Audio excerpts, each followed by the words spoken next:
함재 봉배진 영월간 조선. 한국 사람이란 누구인가 탐색하는 정치학자. 식자 중에서도 대한민국은 단군이 건국했다고 태연하게 말하는 사람들이 있다. 국가와 민족, 그리고 무엇보다도 한국인이 무엇인지를 모르는 무식의 소치다. 함재봉 1958 박사는 한국인이란 무엇인가를 탐구해온 정치학자다. 2017년부터 그는 현대 한국인의 기저를 형성하고 있는 친중 위정척사파, 친일 개화파, 친미 기독교파, 친소 공산주의파, 인종적, 민족주의파 등 5가지 인간형의 정치적, 국제정치적, 사상적 배경을 추적한 한국 사람 만들기 시리즈를 펴내고 있다.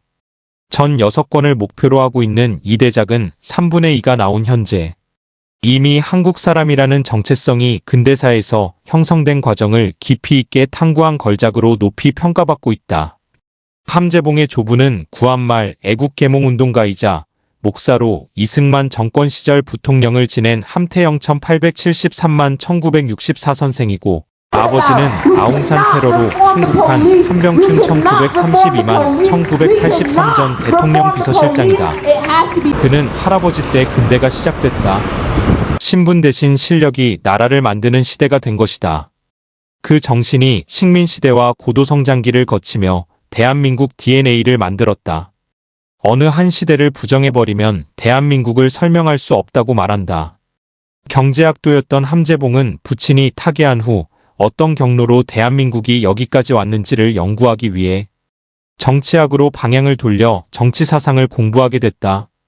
미국 존스 홉킨스대에서 정치학 박사학위를 받은 후 연세대 정치외교학과 교수, 유네스코 본부 사회과학국장, 미국 랜드 연구소 선임 정치학자, 아산정책연구원장 등을 역임했다.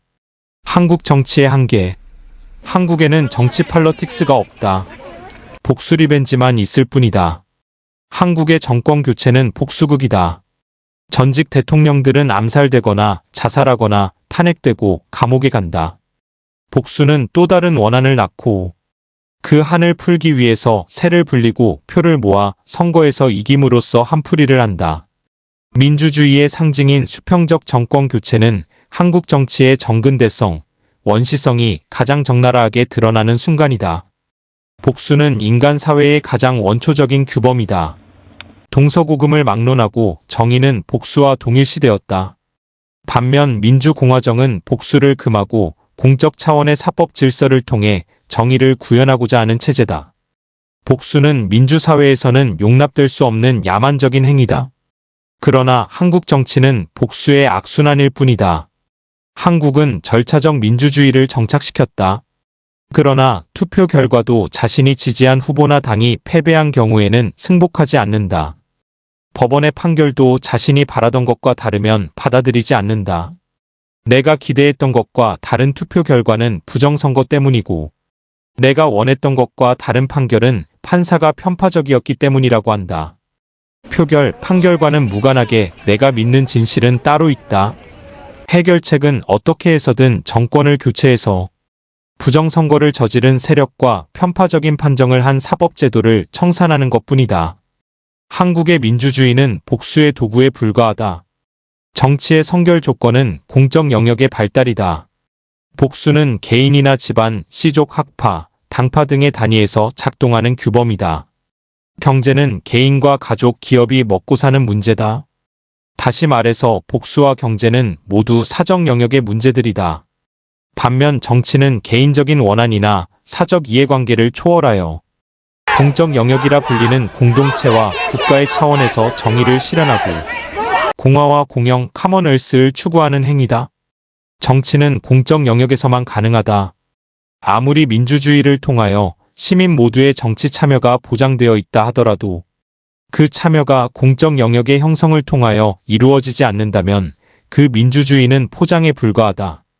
한국에는 성숙한 공적 영역이 없다.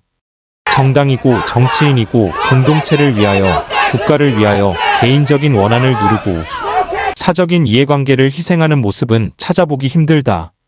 정치에 대한 환멸과 냉소주의, 무관심이 점차 심화되고 있는 것도 정치의 이름으로 권력투쟁, 정쟁, 권모술수, 중상모략, 정치공학을 통한 복수만 반복되기 때문이다.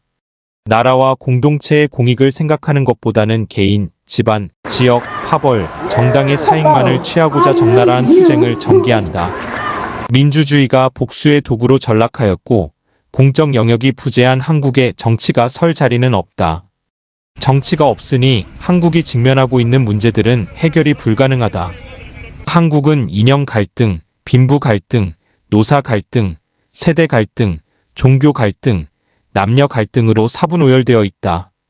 국가 정통성 문제 516과 518 천안함과 세월호, 과거사와 역사, 교과서 문제 등 국가의 정체성, 국기의 문제로 분열되어 반복하고 있다. 정쟁과 복수로는 풀 수 없는 문제들이다. 진영 논리에 입각하여 정권 교체를 하여 아무리 개혁을 하고 청산을 하여도 풀어지지 않는다. 경제적 보상으로도 풀어지지 않는 갈등들이다.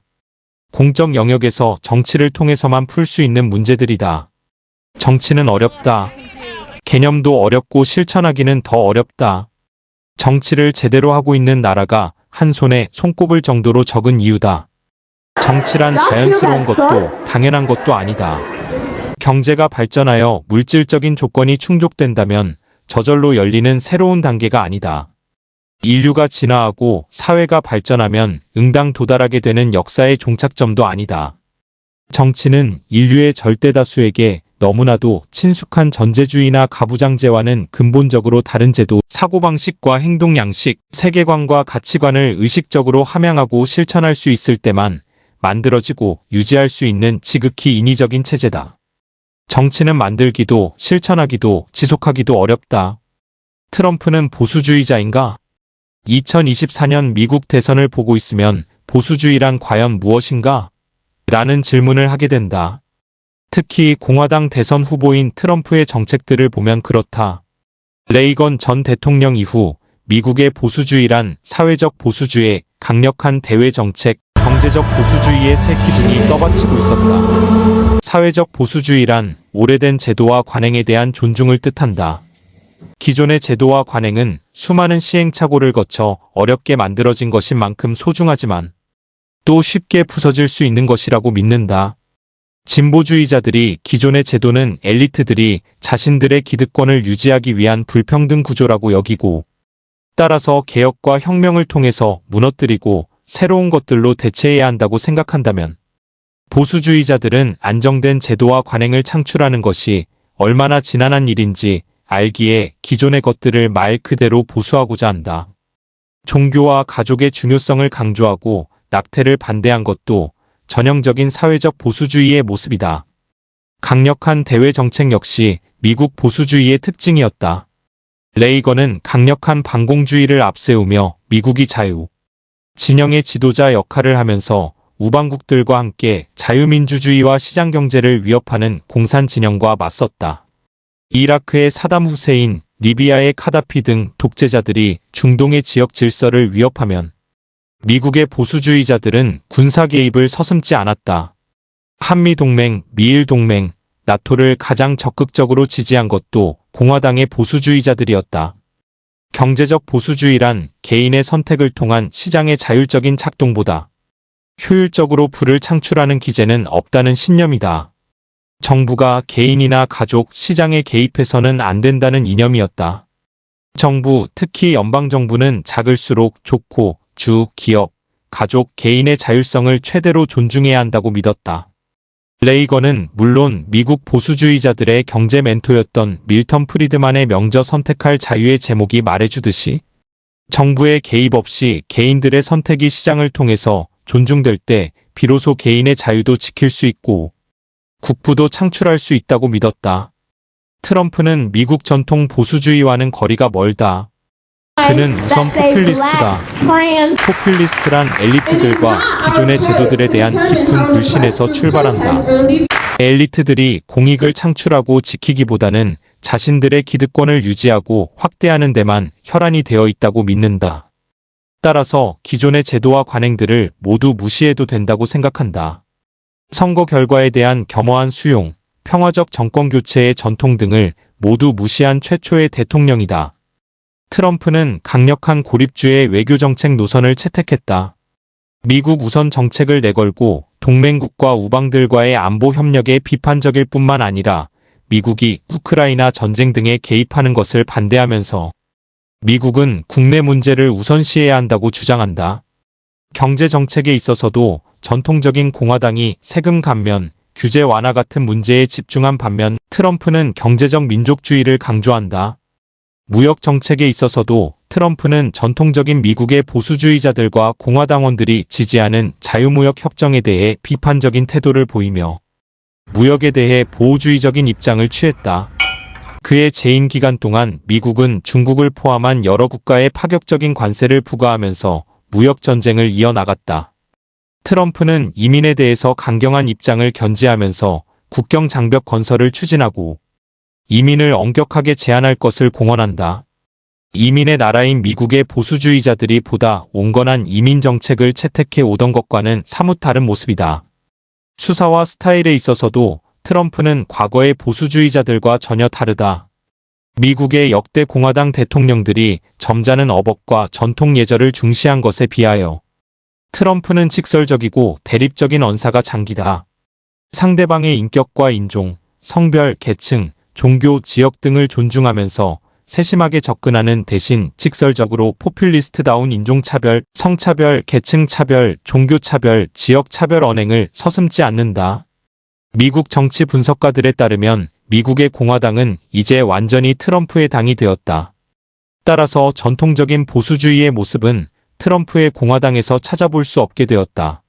미국의 전통적인 보수주의자들이 트럼프의 대열에서 이탈하는 대신 반엘리트주의자들, 기존 체제에 대한 불만 분자들이 미국의 공화당을 잠식하고 있다.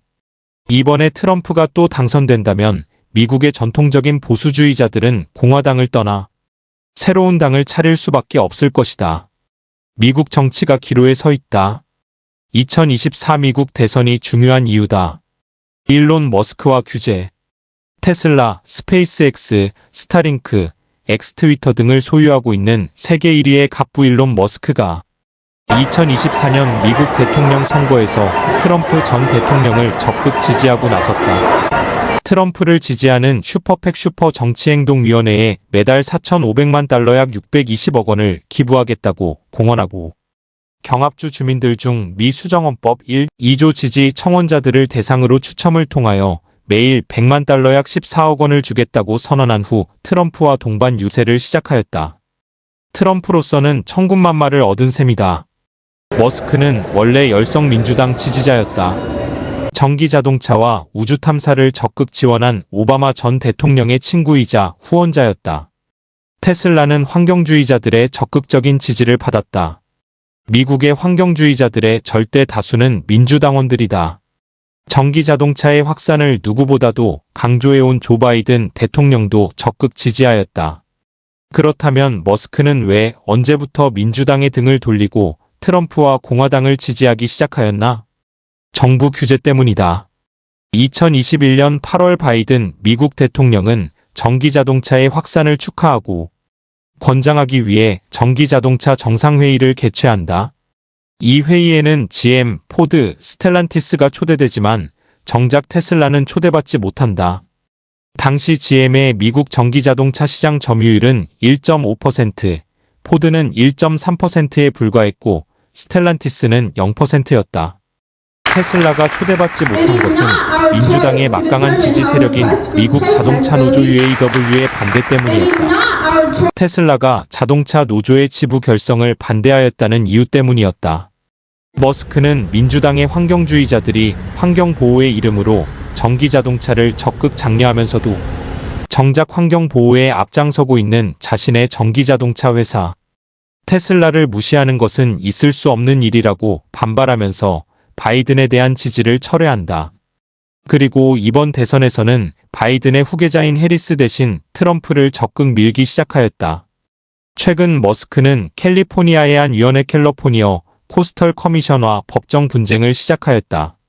머스크의 스페이스X는 로스앤젤레스 북쪽의 벤덴버그 공군기지 벤덴버그 에어포스 베이스에서 매년 36회 인공위성을 발사해왔다.